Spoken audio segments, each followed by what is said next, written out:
ফর্মুলাতে error হলে এই যে আমাদেরকে প্রম্পট করে যে এরর হচ্ছে এটা কোন জায়গায় সেট করা আছে, ফাইল অপশনস, এখান থেকে যাব কোথায়, ফর্মুলাস। এই যে দেখেন প্রথমে কি ওয়ার্কবুক ক্যালকুলেশন কি দেওয়া আছে, অটোমেটিক, মানে অটোমেটিক ক্যালকুলেট করবে সে, ব্যাপারটা বুঝছেন? অটোমেটিক ক্যালকুলেশন মানে কি, স্বয়ংক্রিয়ভাবে করবে। এবং আমি যে টান দিচ্ছি বাকিগুলো স্বয়ংক্রিয়ভাবে হচ্ছে না, ফিল হ্যান্ডেল বার ধরে টান দিচ্ছি বাকিগুলো কিন্তু অটো হয়ে যাচ্ছে ক্যালকুলেশন। এটা এখান থেকে সিলেক্ট আছে দেখে করছে। তো এখন আমি সিলেকশনটা এটা দিলে ভালো না এটা দিলে ভালো, অবশ্যই অটোমেটিক দিলে ভালো। ব্যাপারটা বুঝছেন? সো এই কারণে এইসব জায়গা থেকে কোনো অপশন চেঞ্জ না করাটাই উত্তম, কারণ এখানে যে অপশনগুলো দেয়া আছে এটা বেটারমেন্টের জন্যই দেয়া আছে। ঠিক আছে, এখানে দেখেন ফর্মুলা R1C1 রেফারেন্স স্টাইল, এটা হচ্ছে রেফারেন্স স্টাইল, এটা দরকার নাই। ফর্মুলা অটো কমপ্লিট, এটা কি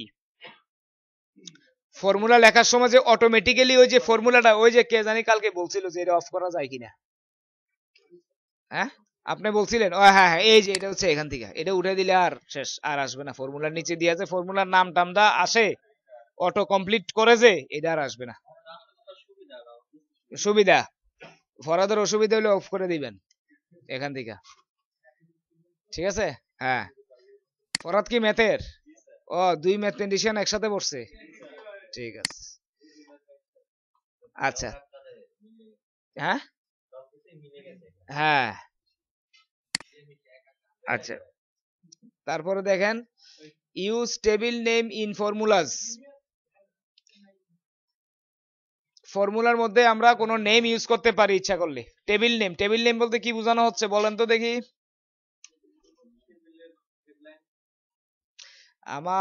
আমি সবসময় ইংলিশে বললাম না, এটাকে বাংলা তর্জমা করে বলেন। আমি বলছি বুঝাইতে, আপনি বুঝাই বলেন। টেবিল নেম বলতে এখানে কি বোঝানো হচ্ছে বলেন। ওই যে প্রথমে এসে যেটা করাইলাম, একটা যে রেফারেন্সটা যে আমি একটা নাম দিয়ে সেভ করে রাখছি না, ওইটারই বলে। ফর্মুলার মধ্যে আপনি চাইলে কোনো রেফারেন্স হিসাবে কোনো নেম কি ইউজ করতে পারেন, ব্যাপারটা বুঝছেন? ওই যে সিলেক্ট করে যে এটাকে সেভ করে রাখছি একটা নামে, বুকমার্কের মতো করে যে সেভ করে রাখছি নাম, ওই লেখাটার নাম টেবিল নেম, টেবিল নেম বা নেম, সঙ্গে শুধু নেমই বলে। এটা এখানে এটাই বুঝাইছি, ওই টেবিল নেমের মানে কোনো ফর্মুলাতে আপনি চাইলে ওই রেফারেন্স হিসেবে ওই নাম যে কোনো নেম ইউজ করতে পারবেন। Yes, use get pivot data function to pivot table reference. Pivot টেবিলটা হচ্ছে এক ধরনের আপনার মানে সামারাইজড একটা এক ধরনের টেবিল। ঠিক আছে, এগুলা অবশ্য আপনাদের এখানে নাই।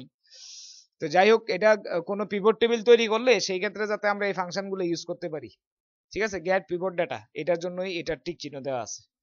তো এগুলা কোনোটাই আমাদের আনচেক করার দরকার নাই, যেগুলো চেক দেওয়া আছে এগুলো চেক করেই রাখবো। ঠিক আছে, আমাদের ভালোর জন্যই। এনাবল ব্যাকগ্রাউন্ড এরর চেকিং, এই যে এরর চেকিংটা এখান থেকে হচ্ছে, আপনি যদি এটা উঠাই দেন তাহলে কিন্তু আর এরর চেক করবে না, রেজাল্টও আসবে না, চেকও করবে না। ব্যাপারটা বুঝছেন? তারপরে এই যে error checking rules, cell containing formulas that result in an error, inconsistent calculated column formula in table, cell containing years represented as 2 digit, numbers formatted as text or preceded by an apostrophe, হ্যাঁ, তারপরে হচ্ছে numbers inconsistent with other formulas in region, এগুলা। ঠিক আছে, ওকে। হ্যাঁ, iterative, iterative মানে হচ্ছে ওই যে লুপিংটা আর কি। কাজটা হচ্ছে যে ওই যে আপনার মানে যতক্ষণ টান দিবেন ততক্ষণ পর্যন্ত সে একই জিনিস, ওই যে কালকে দেখাইলাম না আপনার যে একটা সিরিজ তৈরি করা, এই সিরিজটা সে কিভাবে করে একটা লুপের মাধ্যমে। হ্যাঁ, 100 পর্যন্ত নিবে। ঠিক আছে, এই আপনি সিলেক্ট করলেন, সিলেক্ট এখানে 1 আর 2 লিখলেন, ঠিক আছে, এটা সিলেক্ট করলেন, তারপরে কি জানি এটা ভুলে গেছি, রাইট রাইট ক্লিক করে কেমনে অটোফিল মনে হয়, কই, কন্ট্রোল এন্টার, দাঁড়ান, একটা অটোফিল থাকার কথা।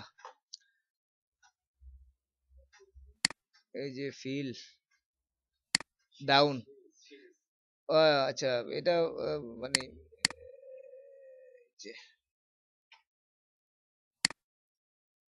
এই যে সিরিজ, এখান থেকে যে আমরা সিরিজ করি না, ওই যে কালকে যে সিরিজগুলো দেখাইলাম, ঠিক আছে, ধরেন স্টেপ ভ্যালু 1 থেকে মনে করেন 100 পর্যন্ত, ওকে, ঠিক আছে, এটা 100 পর্যন্ত তো আমি টানিই নাই, সিলেক্ট করে 1 থেকে ধরেন 50 পর্যন্ত, 50 পর্যন্ত ধরেন আমি লিনিয়ার কলামে,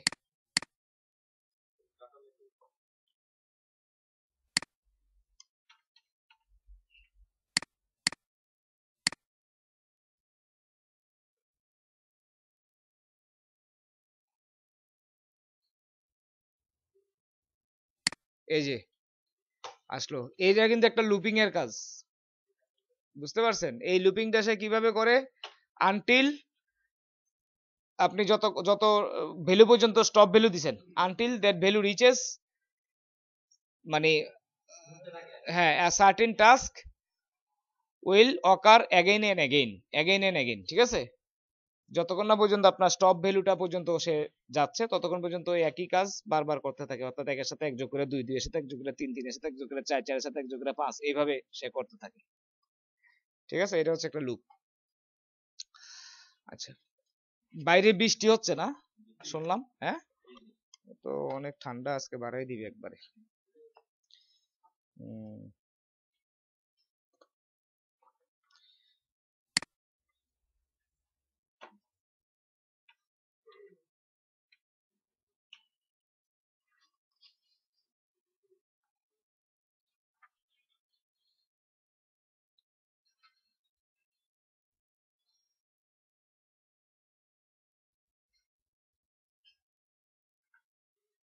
এখানে ফর্মুলা অডিটিং, অর্থাৎ ফর্মুলাতে কি কি ফর্মুলা ইউজ করা হয়েছে বা কি জিনিস, ঠিক আছে, এগুলা খুব একটা দরকার লাগবে না,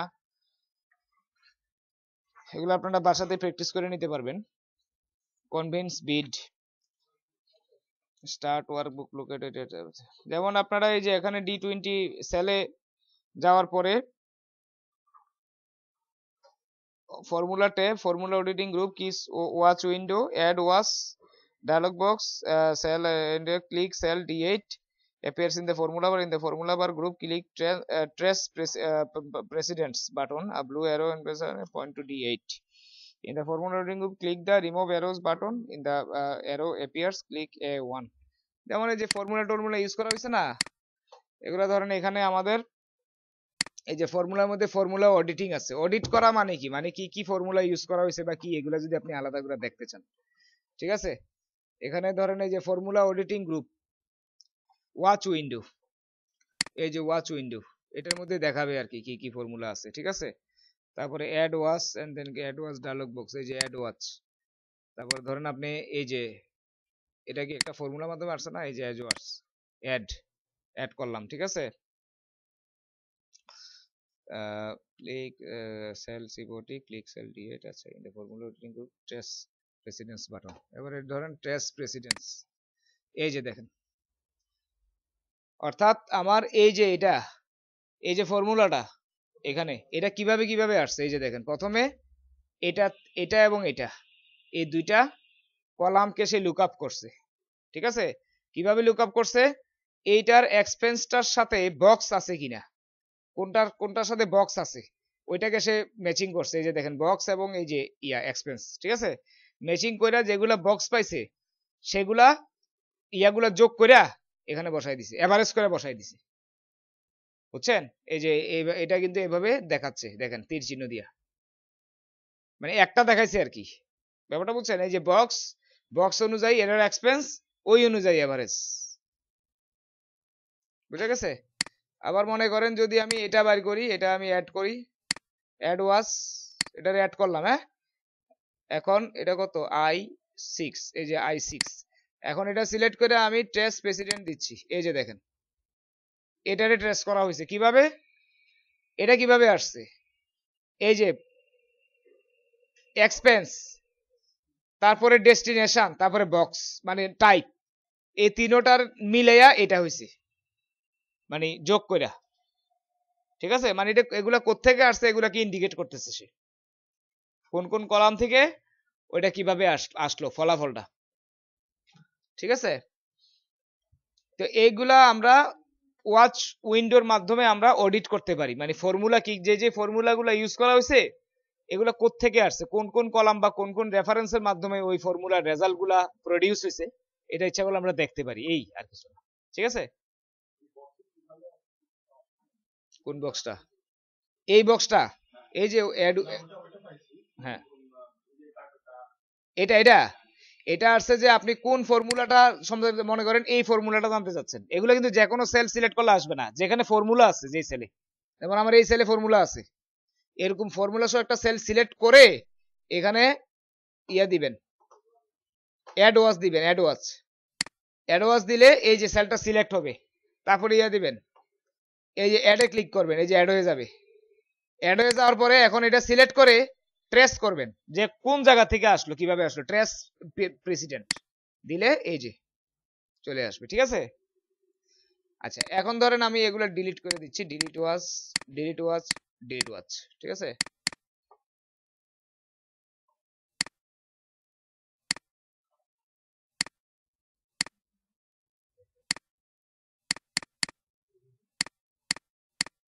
যাচ্ছে না কেন, যাবে কেন?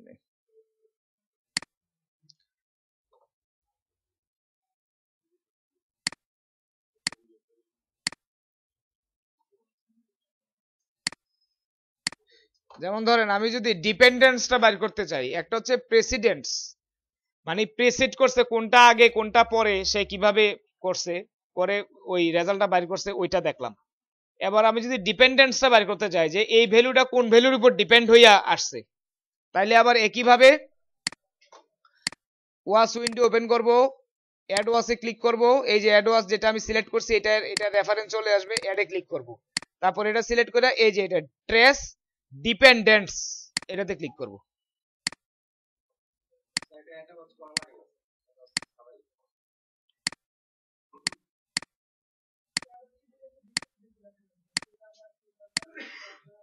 দাঁড়ান, এটা আগে ইয়াটা দিতে হবে,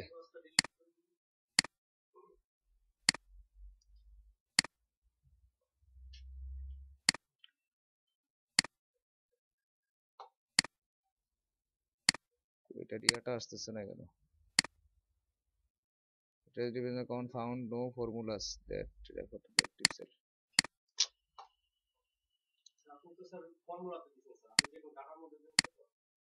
হ্যাঁ, এটা ফর্মুলাতে তো হওয়ার কথা। স্যার এটা তো ডিপেন্ডেন্ট, কে কার উপরে আছে, কার উপরে এটা হবে স্যার টাইপের দেখতে হবে, যে কোনো একটা মধ্যে সাব করে দেব, স্যার টাইপ থেকে দেখতে হবে, যেটা টাইপে বক্সে দিলে স্যার বক্সের রিলেশনটা দেখাবো কার কার উপরে আছে। কোনটা কোনটা? স্যার টাইপের যে কোনো একটা সিলেকশনের উপর ক্লিক করবেন, কোন টাইপ? টাইপে আমাদের যে সি, হ্যাঁ এখানে এখন স্যার ট্রেস হবে স্যার, ডিপেন্ডেন্টস, যে কার উপরে ডিপেন্ডেন্ট। ও আচ্ছা, হ্যাঁ হ্যাঁ হ্যাঁ, রাইট রাইট। ডিপেন্ডেন্টটা মানে হচ্ছে যে এটা মানে ফর্মুলা না, ফর্মুলা তো হয়েই গেছে রেজাল্ট, ওটা তো কোনো ডিপেন্ডেন্ট না। মানে এটা হচ্ছে যে আমার যে কোনো একটা ডাটা, এটার কি কি ফর্মুলা আছে, কার উপর ডিপেন্ড হইয়া ফর্মুলাটা হয়েছে ওইটা দেখাচ্ছে। ঠিক আছে, এই যে যেমন এই যে টাইপটা দিলাম বক্স, হ্যাঁ, এই বক্স টাইপটার উপরে ডিপেন্ড করে এই যে ফর্মুলাগুলো তৈরি করা হয়েছে, মানে এই ইয়াটার উপর ডিপেন্ড করে এই দুটা। ঠিক আছে, এটা হচ্ছে ডিপেন্ডেন্টটা ট্রেস করা। এই তো এগুলো হচ্ছে জাস্ট অডিট করার জন্য, মানে আমার ফর্মুলা কিভাবে আসলো, ফর্মুলা অনুযায়ী রেজাল্ট কিভাবে প্রডিউস হইলো। ঠিক আছে, ওইটাই।